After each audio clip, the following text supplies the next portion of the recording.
আসসালামু আলাইকুম বন্ধুরা, আপনারা রেসার কবুতর এবং গিরিবাজ কবুতর বাচ্চাকে যেভাবে ঘর চিনাবেন সেটা আজকে দেখাবো। তো প্রথমেই দেখলেন যে আমাদের যে ঘর চিনে যেই কবুতরগুলো ওইগুলোকে ট্যাপিং দিয়ে বাইর করে দিলাম।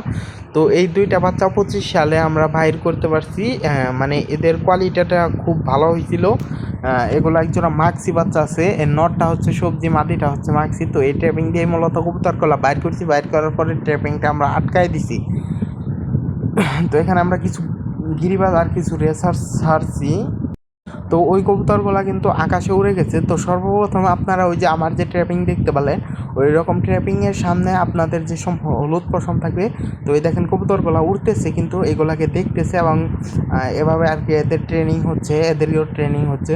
তো কবুতরগুলো প্রথমে 4 থেকে 5 দিন 10 দিন ট্র্যাপিংয়ে রাখবেন। তো ট্র্যাপিং থেকে রাখার পরে ট্র্যাপিং দিয়ে ঢুকিয়ে দেবেন। এতে খুব ছোট থাকতে বাচ্চারা ট্র্যাপিং শিখে যাবে, ট্র্যাপিংয়ে আর কোনো ভয় পাবে না। তো আমি কিন্তু হলুদ পশম থাকতে এদের ট্র্যাপিংটা শিখিয়ে ফেলেছি।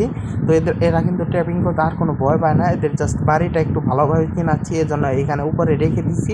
এবং কবুতরগুলো যখন উড়ে নামবে এবং ট্র্যাপিং করার চেষ্টা করবে তখন এদেরকে একসাথে ছাড়বো, এতে করে এদের আরও ভয়টা কেটে যাবে। তো এইখানে আমরা আর 4 থেকে 5 দিন রাখবো। তো আমাদের বাচ্চাগুলো কিন্তু খুব ভালো হয়, এরা কিন্তু খুব অল্প সময়ে ট্র্যাপিং শিখে যায়। তো আমি কিন্তু 5 দিন 10 দিন মাঝে মধ্যে আপনার 6 থেকে 7 দিনের ট্র্যাপিং শিখে যায়। তো আমি একটু বেশি সময় নিয়ে করি, কারণ আপনার হুট করে বাচ্চাগুলো পড়ে গেলে এরা আর আসতে পারবে না। যখন আপনারা একটু বেশি সময় নিয়ে এদের ট্রেনিং করাবেন তো তখন এরা ঠিকমতো চলে আসবে 2 দিন 3 দিন পর হলেও। তো আমাদের কবুতরগুলো এখন কিন্তু মোটামুটি সবগুলাই নেমে পড়ছে এবং এরা ট্রেপিং করার জন্য এই যে আপনার কবুতর ঘরের পাশের ঘরে উপরে চলে আসছে। তো এখন জাস্ট আমরা ট্র্যাপিংটা খুলে দিচ্ছি, আর এখানে যে এই কবুতরগুলো এগুলার কিন্তু ট্র্যাপিংটা আমরা ছেড়ে দিব। তো এভাবে মূলত শিখবেন। দেখেন কবুতর এখনো উঠতেছে কয়েকটা। তো জাস্ট আপনার আমি কবুতর এখন ওড়াতে চাইতেছি না, এখন বাচ্চা করতে চাইছিলাম। তো আগের ভিডিওতে দেখছেন দুইটা মাদি মারা গেছে। তো এই বাচ্চা দুটা একটু দেখেন, মানে কি কোয়ালিটির আসছিল। বাট এই যে বড় হওয়ার পরে আপনার এদের শরীরে গোটা হয়, যে পক্সটা হয়, এই জন্য আর কি এদের শরীরে আর গঠনটা একটু কমে গেছে। খুব কোয়ালিটিফুল বাচ্চা আসছিল, জাস্ট একটু দেখেন এদের ডানাটা দেখেন।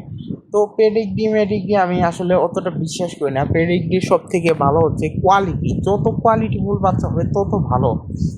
আপনার পেডিগ্রি মানে পরিচয় আর কি, ওইটা ধারা যে আর কি এটা অমুক লাইনের তমুক লাইনের অমুক জাত, এই হিসাবে পেডিগ্রিটা ব্যবহার করা হয়। তবে সব থেকে ভালো হচ্ছে আপনার বাচ্চার কোয়ালিটি যত ভালো আপনার কবুতর তত ভালো রেজাল্ট করতে পারবে। আর এদের আপনি যেভাবে যত ভালো সেট করতে পারেন তত ভালো এরা রেজাল্ট করবে।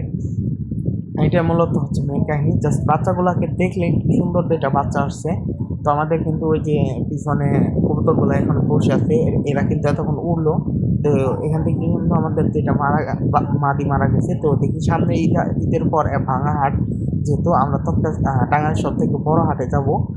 তো আজকের ভিডিওটা পর্যন্ত। ভিডিওটি ভালো লাগলে লাইক করে কমেন্ট করে চ্যানেলটি সাবস্ক্রাইব করে দেবেন। জাস্ট ব্যালেন্সটা দেখেন, দেখেন কীরকম সুন্দর একটা ব্যালেন্স। তো আজকের ভিডিওটা এই পর্যন্ত।